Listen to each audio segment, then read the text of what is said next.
Hello po mga kababayan, kamusta po kayong lahat? And once again, welcome back to another episode of Simply Talkies Vlog. Ito po tayo mga kababayan, nasa loob ulit tayo ng sasakyan. Mas maganda ito kasi raw, wala nang edit-edit. Okay, so ang pag-uusapan natin mga kababayan sa political issue sa ating bansa ay ito pong napakagulo na impeachment trial sa inyong VP Sara Pusit Duterte. Kasi nagtuturuan po mga kababayan kung sino ang dapat magbigay o maghudyat ng special session sa Senado. Para po kung meron mang special session sa Senado, pwede nang simulan ang impeachment trial sa inyong VP Sara Pusit Duterte. Ngayon po dyan, parang ang nasisisi po ay ang Commander-in-Chief. Walang iba kundi ang Pangulong Bongbong Marcos, mga kababayan. Kasi sinabihan na nga po siya na mawawalan siya ng kredibilidad kung sakaling hindi niya sasabihin sa Senate President o sa Senado na mag-convene kayo ng special session. Yan po ang sinasabi ng isang former senator. Kumbaga ngayon, ang sisisihin ay ang Pangulong Marcos. Wala kang kredibilidad. Ngayon naman, yung Senate President na si Chis Escudero, lumalabag ba siya sa batas? Kasi sa mga pronouncement niya mga kababayan, parang wala siyang dahilan para hilingin sa Pangulo na magkaroon ng special session ang Senado, which is currently right now naka-recess. Wala silang session to tackle about any pending bills, any pending legislation they wanna do. So, nandyan lang po sila sa kanilang mga opisina o di kaya sila po ay tuluyang naka-recess. Alam nyo yung recess, naka-vacation. So, ang gulo-gulo po mga kababayan, ano ba talaga ang dapat gawin? Ano ba ang nasasabi ng konstitusyon mga kababayan? Kasi po, sabi ng ilan dyan, bawal daw po sa konstitusyon na magpatawag ng special session ang Pangulo para lang daw po dyan sa impeachment trial. Kasi kung gagawin niya yon, hindi lang siguro siya lalabag sa konstitusyon, kundi tiyak, ito na naman po ang mga minions ng mga Duterte na sasabi nila na talagang merong kamay, kasangkot ang Chief Executive sa pagpapa-impeach sa VC ninyong si Sara Pusit Duterte. O di ba? O ngayon, kung hindi naman gagawin 'yan, ng Pangulo, sasabihin naman ng mga nasa kabila ng mga dilawan, ini-impede mo, dinidelay mo ang impeachment trial. Kasi you have the power to do so by asking the Senate to commensurate the special session para lang ma-open itong impeachment trial. Ang sabi nga nung si former Associate Justice Carpio, pwede naman siyang mag-utos ng special session to revisit the GAA, yung GAA. Tapos nun, and then you can open up the impeachment trial.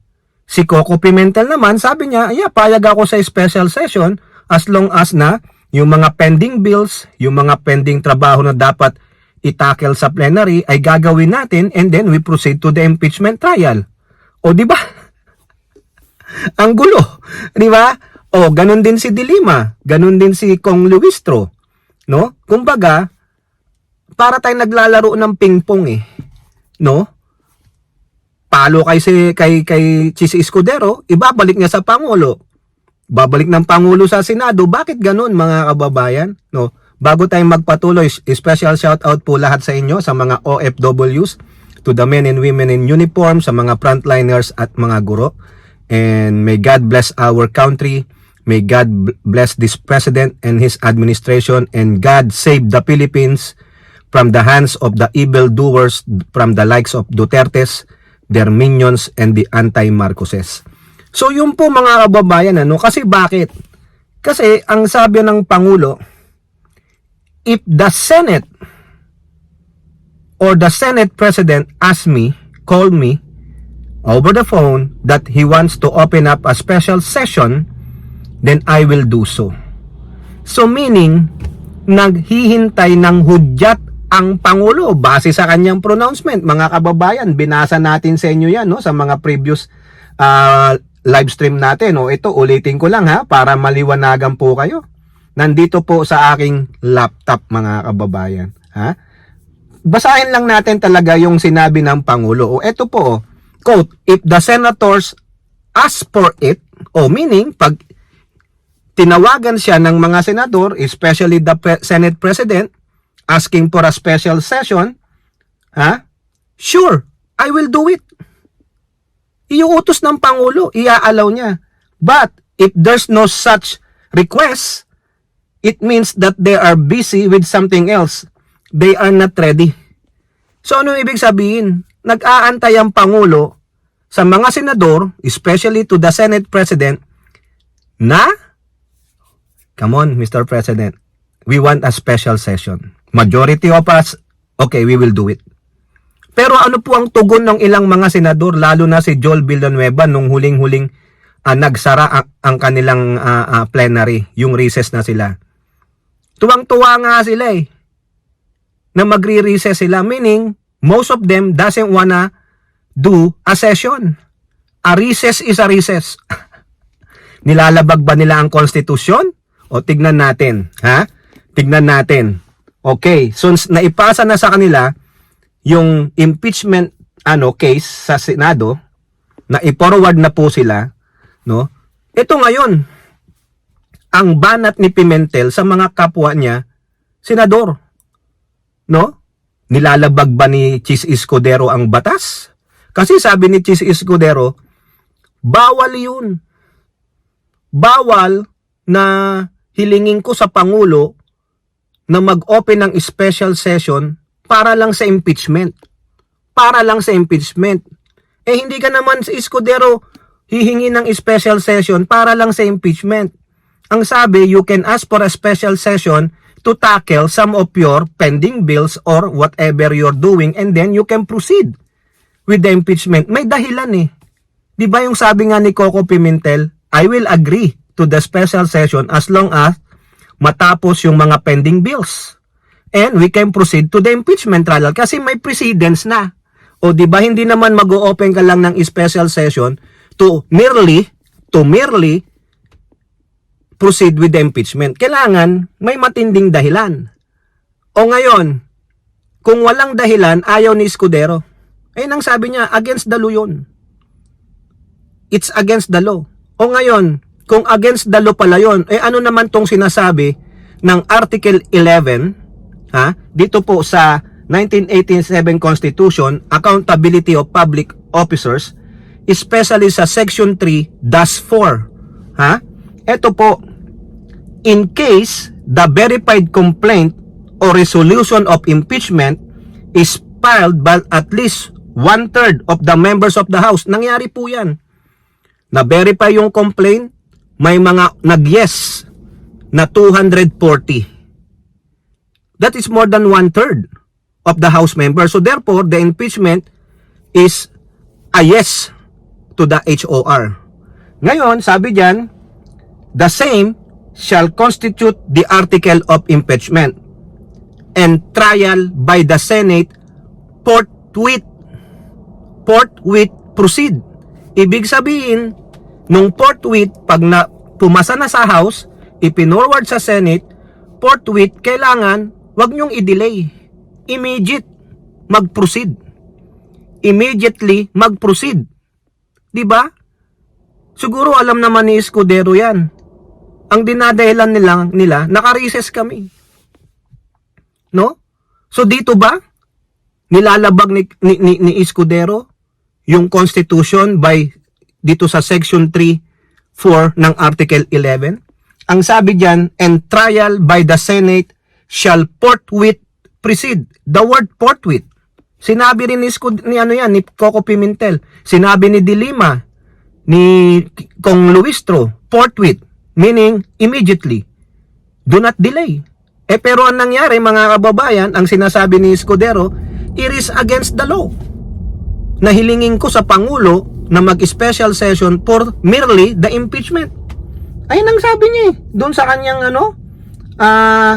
sa kanyang press con, no? Nung isang araw, ha? Nakakaano po, ako litong-lito na ano ba talaga? Sabi sa Constitution, the Senate shall proceed forthwith with the trial without delay, immediately. Pero sinasabi ni Escudero dito, against the law yun, no? Ito po, sabi dito sa balita ng Business World, special session for VP impeachment trial is illegal. Sabi ni Escudero, bakit? Ito, I have no intention of requesting the President a special session. This is not one of the things or reason under the law for the Senate to call for a special session. Illegal daw po. Oo nga, sabi mong illegal kasi sabi mo lang, impeachment trial lang hindi ang sabi nga, mag-open ka ng special session to tackle some pending bills. Sa mga late nyong mga trabaho nyong hindi natapos, sabi ni Coco Pimentel, and then go proceed with it. Ganon din ang sabi ni Drilon. No? Mag-open ka ng special session, no? That's your president, tingnan mo yung mga pending jobs mo, no? I-tackle ninyo, and then you can open, dun sa floor, i-open mo ang impeachment trial. Diba? Ganon, pero si Escudero kasi, ang punto niya, ayaw kong i-tackle ang mga pending bills. Recess is a recess. Let it be. Di po ba? So, ano ba talaga? Tama ba siya o mali siya? Nilalabag niya ba ang batas about the Article 11, Section 3-4? The Senate shall proceed forthwith. Ibig sabihin, immediately. Nagkataong nag-recess sila. Ang sinisisi niya nga mga kababayan ni Escudero ay ang House of Representatives kasi inupuan nyo yan ng 60 days. Kaso mo, nabasa ko po dito sa Article 11, mga previous sections, meron palang 60 days ang Kongreso para pag-aralan maigi yung mga article of impeachment na isinabit. So within the context pa rin pala ang HOR dun.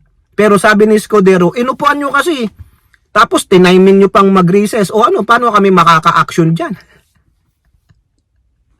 Diba? So, para po tayong ping-pong ball Pag ganun-ganun sila, balik dito, balik dito, balik dito, balik dito. Hanggang sino yung hindi makatama ng bola?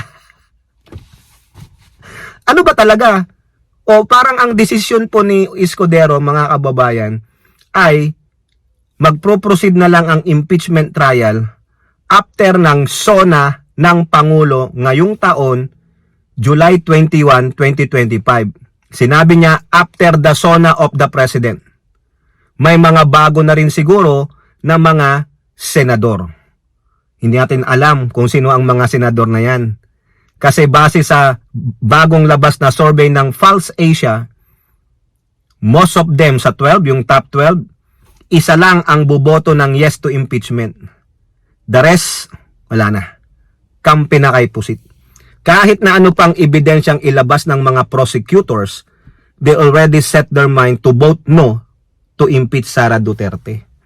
Ayun po yun. Kaya, ano po to mga kababayan abangan ng mga susunod na kabanata. Si Drilon, sinasabi niya, the President will lose credibility if he will not call a special session to the Senate. Ngayon, sabi ng Pangulo, I will agree to the special session if and only if the senators or the Senate President will call me. Kaso wala akong natatanggap na tawag. So therefore, they're not into it. They're busy doing other things. Di ba? Kasi kung ang mismong Pangulo na ang magsasabi sa Senado pero wala silang sinabi sa Pangulo, malamang may sasabihin yung mga Duterte minions. Di ba? Pag wala namang sinabi ang Pangulo, hindi nag-utos, may sasabihin ang mga anti-Marcos, mga dilawan. Kaya, sabi nga ulit natin, damn if you do, damn if you don't. Di ba mga kababayan, ang endgame, ang Pangulo ang may kasalanan. Kasi hindi ka nagpatawag ng special session. Pag nagpatawag naman siya ng special session, magagalit yung mga Duterte minions at malamang yung mga ilang mga senador. O di ba? O si Escudero naman, sabi niya, it is illegal. It is against the law to ask the President for a special session only for impeachment. Pagalingan na, no? Ano kayang masasabi ng Supreme Court dito? No? Kasi ang sabi ni Drilon, even the Supreme Court cannot question the legality of the special session if the President will invoke it. Meron pong quote card dyan si Drilon. Ha? Tingnan ninyo. Nandyan po. Sabi niya, even the Supreme Court cannot even question it, the special session that the President will declare. Di ba? Ano, patalinuhan ba ng mga abogado dito? Ha? Mga abogado po nagsasalita nito, ha? Iba-iba ang kanilang pag-unawa sa batas.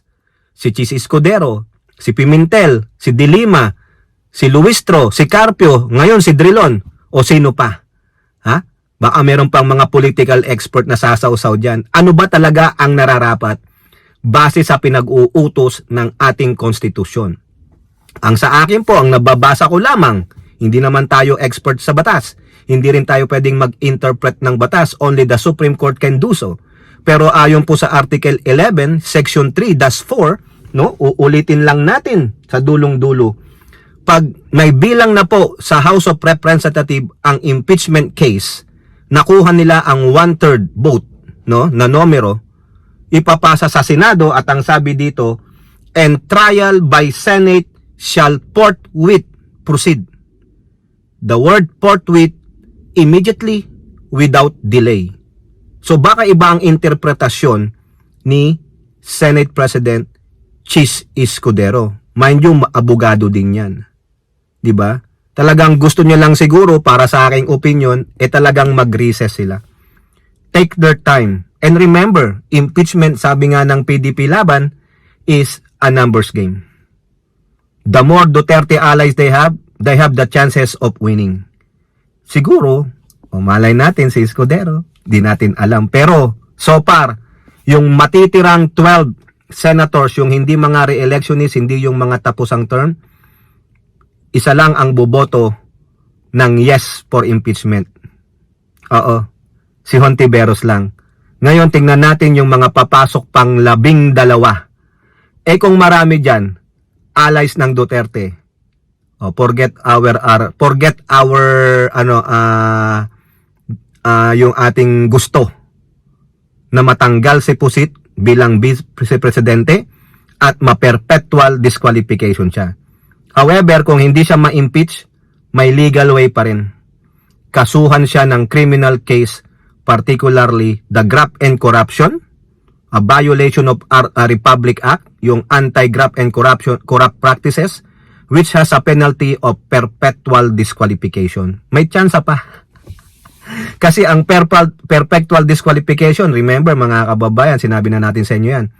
No? Pag ikaw ay na perpetual disqualification, you are banned from holding public office. Unless otherwise, you are fully pardoned by the sitting president. Yun ang pagkakaalam ko. Okay? So yan po mga kababayan, para tayong ping-pong ball. No? Si PBBM mawawala ng kredibilidad pag hindi siya nagpatawag ng special session. Kasi wala nang maniniwala daw sa kanya, sabi ni Drilon. Eto namang si Chis Escudero, nilalabag niya ba ang sabi sa Article 11 Section 3-4 ng Constitution about accountability of public officers? Or tama ang sinasabi niya? Illegal na sabihin sa Pangulo na magpatawag ng special session. O kayo po, ano pong inyong masasabi? Comment down below. And don't forget to like and share. Hope to see you in the next videos. Bye-bye. God bless.